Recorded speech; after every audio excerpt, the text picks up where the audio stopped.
On va conclure donc cet épisode par les traditionnels médias. Euh, Qu'est-ce que vous avez à proposer, mon cher Fabien?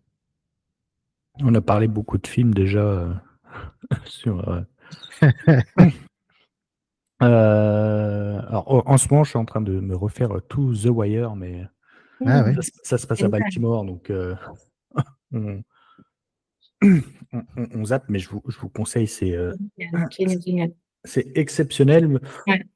Je vais faire dans le basique, hein, la dernière saison de The Boys, ah qui se oui, passe. Alors, si vous n'aimez pas trop la violence un peu gratuite euh, ou le gore zappé, si vous voyez des correspondances avec ce qui se passe un petit peu aux États. Alors, j'aime bien parce que les premières saisons, c'est assez subtil.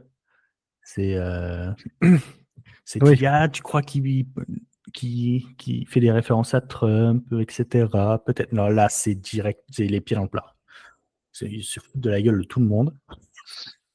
Il balance les noms même. oui, oui, C'est oui, encore plus, oui, c'est encore plus drôle. Donc, la oui, dernière oui, saison, hein. Alors, j'ai pas tout fini, mais j'ai regardé les 5 premiers épisodes. Euh, ouais, c'est sur la lignée des dernières. C'est exactement, marrant, c'est gore. Ouais. exactement. Ouais, très très bon, bien bien déjanté comme il faut. Euh, Quant à moi, Isabelle elle a beaucoup parlé, hein. On va lui laisser le temps de reprendre son souffle.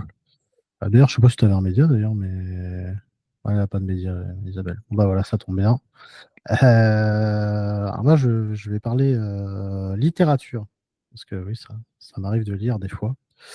Je vais parler d'un livre qui s'appelle The Catcher in the Rye. C'est un roman, évidemment classique américain de J.D. Salinger.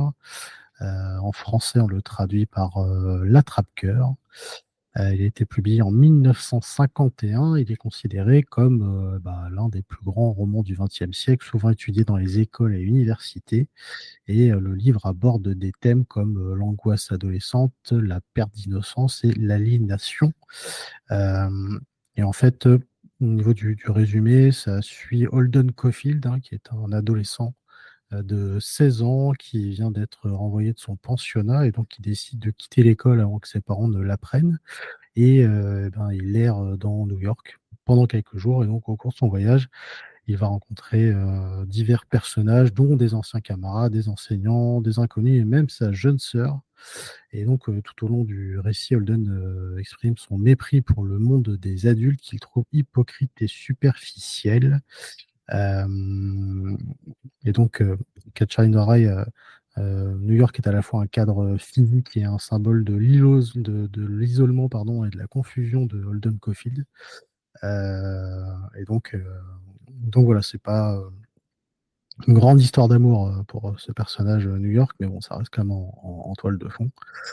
Ce roman, il est évidemment connu aussi parce qu'il est souvent associé à l'assassinat de John Lennon, qui a eu lieu en 1980, puisque le tueur, donc Mark David Chapman, donc le 8 décembre 80, a assassiné John Lennon devant son domicile, hein, au Dakota Building. On a fait d'ailleurs un épisode sur le Dakota Building. Et donc, lors de son arrestation, Chapman avait en sa possession un exemplaire du livre et il lisait le livre juste après avoir commis le crime. Chapman a d'ailleurs dit, hein, qu'il s'identifiait beaucoup au personnage principal et qui voyait le monde adulte comme corrompu et hypocrite.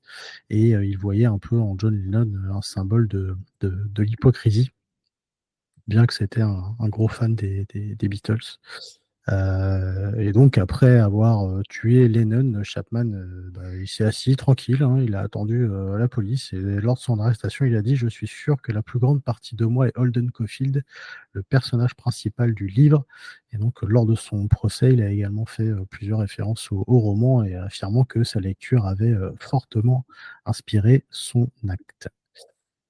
Pour finir, le livre également, il a inspiré un film qui est également de mes films préférés, qui est À la rencontre de Forrester de Gus Van Sant avec Sean Connery et son personnage euh, qu'il interprète dans ce film est euh, très inspiré de Salinger, où il interprète un écrivain qui n'a écrit qu'un seul roman, mais qui est un roman de dingue aux États-Unis.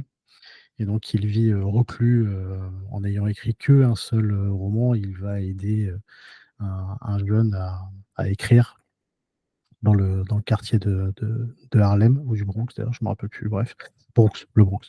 Parce qu'à un moment donné, ils vont même au Yankee Stadium. Et donc voilà, ce film s'inspire aussi de l'histoire de Salinger.